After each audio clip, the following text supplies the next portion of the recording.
ETF index mutual funds నేర్చుకుని stock మార్కెట్లో రాణించాలనుకుంటున్నారా? వెంటనే ఈ నెంబర్కి కాల్ చేయండి. నమస్కారం అండి, డాక్టర్ శ్రీ ఆచార్య అనంతకృష్ణ స్వామి గారు. నమస్కారం. 645వ ఎపిసోడ్ మనీ మంత్ర. 2 ఎపిసోడ్లు నేను ఇంతకు ముందు విన్నాను సార్. ఒక ఎపిసోడ్లో నాకు బాగా అనిపించింది ఏంటంటే, నాకు తట్టింది ఏంటంటే, ఎన్నో అవమానాలు పాలవుతూ ఉంటుంటారు, ఇబ్బందులు పడుతూ ఉంటుంటారు, చాలా పెయిన్ చూస్తూ ఉంటుంటారు లైఫ్లో. ఆడవాళ్ళ విషయానికి వస్తే ఫైనాన్షియల్లీ ఇండిపెండెంట్ అవ్వాలని వాళ్ళ ప్రతి ఒక్కరి కోరిక, అది బయటపడాలి అనుకుంటూ ఉంటారు. బట్ ఏవో వాళ్ళని ఆపేస్తూ ఉంటుంది, ముందుకు రానివ్వదు. సో మనీ మంత్ర త్రూ మనం వాళ్ళకి ఏం చెప్పొచ్చు అంటారు ఈ ఎపిసోడ్లో? అంటే ముందు మనం ఏం చేయాలంటే మన లైఫ్లో కొన్ని డిజైన్ చేసుకోవాలి. డిజైన్ చేసుకోవాలనుకున్నప్పుడు కొన్ని విషయాలతో మనం ఏకీభవిస్తామా, ఏకీభవించామా, దాన్ని బట్టి మీ లైఫ్ ఉంటుంది. అవును. ఒకటి, మిమ్మల్ని సమర్థించేవారు.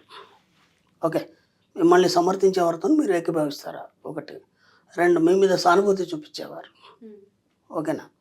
మీ సానుభూతి చూపించడం అంటే మీకు ఇష్టమా? ఓకేనా? మూడోది ఏంటంటే మీకు సలహాలు ఇచ్చేవాళ్ళు.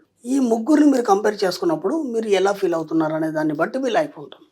ఓకే, మీ యొక్క ఆలోచనలు కానీ లేకపోతే మీ యొక్క పద్ధతులు కానీ ఏదైనా సరే మిమ్మల్ని ఎవరైనా సమర్థిస్తున్నప్పుడు నేను కరెక్ట్గానే ఉన్నా అనే ఫీలింగ్లో ఉంటారు. అంటే మీ తప్పు మీరు తెలుసుకోలేరు.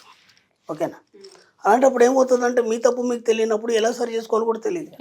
కాబట్టి వాళ్ళు ఏదో ఒకటి చెప్తుంటారు, ఇది బాగానే ఉందంటారు, అన్నిటికీ బాగుందంటారు. ఎందుకంటే మీరు డిసప్పాయింట్ కాకుండా వాళ్ళు ఏదో చెప్తుంటారు. అయినంత మాత్రం మనం దాన్ని ఓబే చేసామనుకోండి, దాంతో ఏమవుతుందంటే మన ఉనికిని, వ్యక్తిత్వాన్ని మనం కోల్పోవడం అనేది జరుగుతుంది.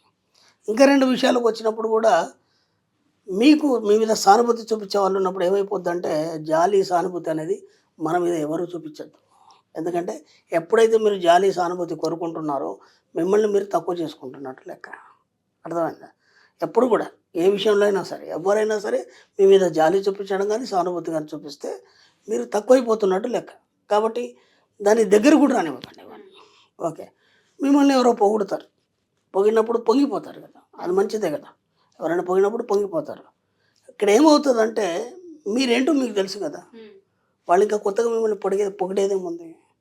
కాబట్టి మీరేంటో మీకు తెలిసినప్పుడు ఎవరో పొగిడితే మీరు పొంగిపోయాల్సిన అవసరం లేదు. కాబట్టి సింపుల్గా దాన్ని తిరస్కరించండి. ఓకేనా? సున్నితంగా తిరస్కరించి అలాగే ఓకే అనండి. అక్కడ ఎక్కువసేపు ఉండకండి. మన సబ్జెక్ట్లో 2 లేవు, పొగడతలు లేవు, విమర్శలు లేవు. ఎందుకంటే నువ్వేంటో నీకు తెలిసిన తర్వాత ఎవరో ఏదో అంటే నువ్వు దాన్ని పట్టించుకునే అవసరం లేదు కదా.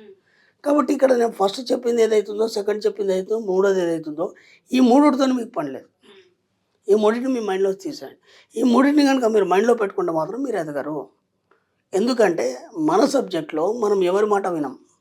ఫస్ట్ పాయింట్, మన సబ్జెక్ట్లో మనం ఎవరి మాట వినం. మనం ఇంతకుముందు ఎపిసోడ్లో చెప్పుకున్నాం, మన ఆలోచనలని మనమే తయారు చేసుకుంటాం, దానికి తగ్గట్టుగా మనమే నడుస్తాం. కాబట్టి ఇక్కడ మంచి అయినా సరే చెడైనా సరే బాధ్యులు మీరే. ఇది బాగా గుర్తుంచుకోండి. మంచి అయినా సరే చెడైనా సరే బాధ్యులు మీరే. అయినప్పుడు దేనికైనా కారణం మీరే అవుతారు. ఒక మంచి జరిగిందంటే దానికి ఎక్కడో బీజం పడింది. దాన్ని ఒకసారి లోతులకు వెళ్ళి ఆలోచించినప్పుడు ఓహో ఇది పలానా టైంలో నేను ఇలా అనుకున్నాను, దానివైపు ప్రయత్నాలు జరిగి ఈరోజు ఇలా మనకి ఇవన్నీ సమకూరినాయని అనుకోవచ్చు. ఒక చెడు జరిగినా సరే ఏమంటే కుంగిపోకుండా మనం ఏం చేయాలంటే దీనికి బీజం ఎక్కడ ఉంది అంటే ఇక్కడ మన సబ్జెక్టులు ఏమవుతుందంటే మీరు ఏదో అనుకొని వదిలిపెట్టేస్తారు, కానీ ఇలా ఎందుకు జరిగిందని మీకు తెలియదు. మన సబ్జెక్టులో ఏంటంటే నేను అన్న తర్వాత మాట్లాడే ప్రతి మాట విశ్వం తీసుకుంటాం, అంటే విశ్వంలో రికార్డ్ అవుతుందని మనం చెప్పుకున్నాం. అన్నప్పుడు అది మంచి కావచ్చు, చెడు కావచ్చు, అది ఏదైనా సరే నీ నుంచే వచ్చింది కాబట్టి ఖచ్చితంగా విశ్వంలో రికార్డ్ అయింది కాబట్టి అదే మీ జీవితంలో ఇవ్వబడింది. ఇప్పుడు దీనికి కారణం మీరే అయినప్పుడు ఇది విశ్వం ఇస్తుందని మీకు తెలిసిన తర్వాత ఇక ఇతరులు మీరు సమర్థిస్తేంది, మీ మీద జాలి చూపుతేంది, ఏకీభవిస్తే ఉంది, వాటన్నిటితో మీకు సంబంధాలు లేవు కదా. కాబట్టి మీరు ఎవరు నమ్ముకున్నారు ఈ సబ్జెక్ట్లోకి వచ్చినాక? విశ్వాన్ని నమ్ముకున్నారు. అలాగే మీ కాన్ఫిడెన్స్ మీదే మీరు నడుస్తారు. విశ్వం అంటే మీ యొక్క సుప్త చేతనాత్మ మనసు. కాబట్టి ఎప్పుడైతే మనం సుప్త చేతనాత్మ మనసును పట్టుకొని నడిచామో అదేం చేస్తుందంటే మంచి వైపుకి, ఉన్నతి వైపు మాత్రమే దారితీస్తుంది. అంతకంటే మీకు ఇంకా వేరే డిస్టర్బ్ చేయదు, మిమ్మల్ని ఎక్కడ కూడా కింద పడేయనియదు. కాబట్టి ఇంత ఉన్నతమైనటువంటి సుప్త చేతనం యొక్క సబ్జెక్ట్ మన దగ్గర ఉన్నాక మనం ఇంకా వేరే వాళ్ళ మీద ఆధారపడే అవసరమే ఉంది, డిపెండెన్సీ అవసరం లేదు. కాబట్టి మీ ఆలోచనలు మీరే చేయాలి, ఎవరి మాట వినద్దు, మీకు ఏమనిపిస్తే అది మాత్రమే చేయాలి. మన సబ్జెక్టులో 2 పక్కవాడికి ఇబ్బంది పెట్టద్దు, ప్రకృతికి ఇబ్బంది పెట్టద్దు. ఇప్పుడు ఇవేవైతే నేను ఏవైతే 3 చెప్పాను, ఈ 3 కోవాలో మీ ఫ్యామిలీలో ఎంతమంది ఉన్నారు? ఓకేనా? ఈ 3 చెప్పాం కదా, మీ ఫ్యామిలీలో ఎంతమంది ఉన్నారు, మీ ఫ్రెండ్ సర్కిల్లో ఎంతమంది ఉన్నారు, మీరు ఎక్కడెక్కడైతే వెళ్తారో సమాజంలో ఆ సిచ్యువేషన్లో ఎవరు ఉన్నారు, ఒక్కసారి మీరు మైండ్ దృష్టి పెట్టేసి ఆలోచించండి. మీకు ఎవరెవరు ఏమేం చేస్తున్నారు, మిమ్మల్ని సమర్థిస్తున్నారా, మీ మీద జాలి పడుతున్నారా, మిమ్మల్ని ఏ విధంగా ట్రాప్ చేస్తున్నారు, అర్థమైందా? ఇవన్నీ మీకు ముందు ఫ్యామిలీగా చూసుకోండి. ఎవరెవరు మిమ్మల్ని ఇప్పుడు మీ అమ్మనే ఉంది, అయ్యో బిడ్డ చాలా కష్టపడతావు, ఇలా కాదు అలా కాదు అన్నప్పుడు మీకు అనిపిస్తుందా? ఒక ప్రేమతత్వంతోనే అంటది, అది దానికి మీరు లొంగిపోతారు. లొంగిపోయి కరెక్టే కదా అని చెప్పేసి నర్వస్గా ఫీల్ అయిపోతారు. అప్పుడు ఏమైపోతుంది, చిన్న పిల్లలాగా ఒదిగిపోతారు. దాంతో ఏమవుతారంటే మీరు ఎదగలేరు. అవి అయిపోయినాయి, అవన్నీ ఎప్పుడూ అయిపోయినాయి కదా.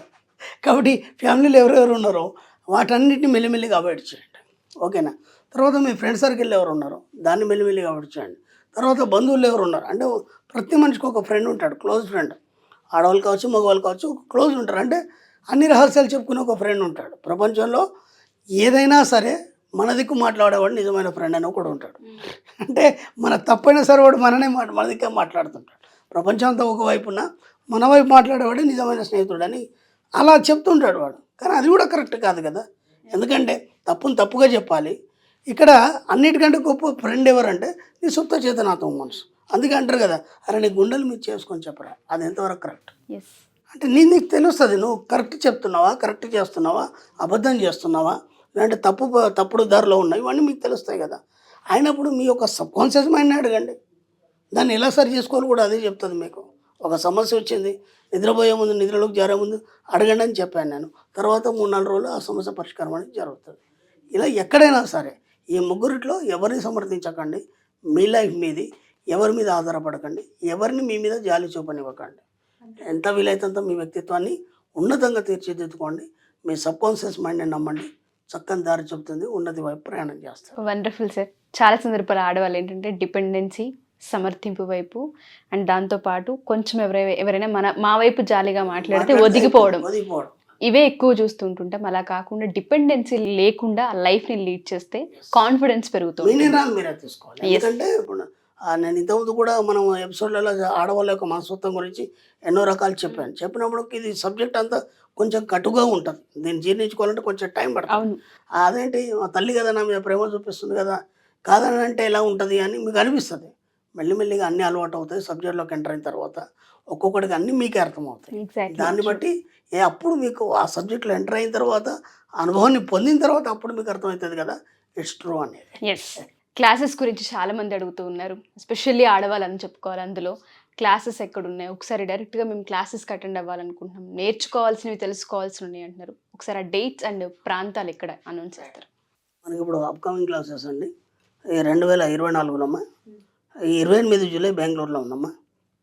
జూలై 28 బెంగళూరులో ఉంది. అలాగే 4th ఆగస్ట్ వచ్చి విజయవాడలో ఉంటుంది. 18 ఆగస్ట్ వచ్చి హైదరాబాద్లో ఉంటుంది మళ్ళీ. అలాగే 25 ఆగస్ట్ వచ్చి హైదరాబాద్లో స్పెషల్ క్లాస్ ఉంది మనకి. 25 ఆగస్టు హైదరాబాద్లో స్పెషల్ క్లాస్ ఉంది. నెక్స్ట్ మా ఎపిసోడ్లో మన స్పెషల్ క్లాస్ గురించి కూడా ఒక చక్కని వీడియో చేద్దాం. ఓకే. అలాగే 1 సెప్టెంబర్ వచ్చి మనకి వైజాగ్లో విశాఖపట్నంలో ఉంటుంది. 8th సెప్టెంబర్ వచ్చి తిరుపతిలో ఉంటుంది. 15th సెప్టెంబర్ వచ్చి రాజమండ్రిలో ఉంటుంది. అలాగే 29th సెప్టెంబర్ వచ్చి అనంతపురంలో ఉంటుంది. దాదాపు 20 సెప్టెంబర్ ఎండింగ్ వరకు మన క్లాసెస్ రన్ అవుతూనే ఉన్నాయి. వాళ్ళకి ఏ ఏరియా దగ్గర అనుకుంటే ఆ ఏరియాలో అటెండ్ అవ్వచ్చు. క్లాసెస్ కూడా చాలా రష్గా ఉన్నాయి. తొందరగా ఎన్రోల్ చేసుకునే ప్రయత్నం చేయండి. తప్పకుండా sir. Thank you sir. Thank you so much. Thank you అమ్మా. సుమన్ టీవీలో మీ పర్సనల్ అండ్ బిజినెస్ ప్రమోషన్స్ కోసం కింది నెంబర్కి కాంటాక్ట్ చేయండి.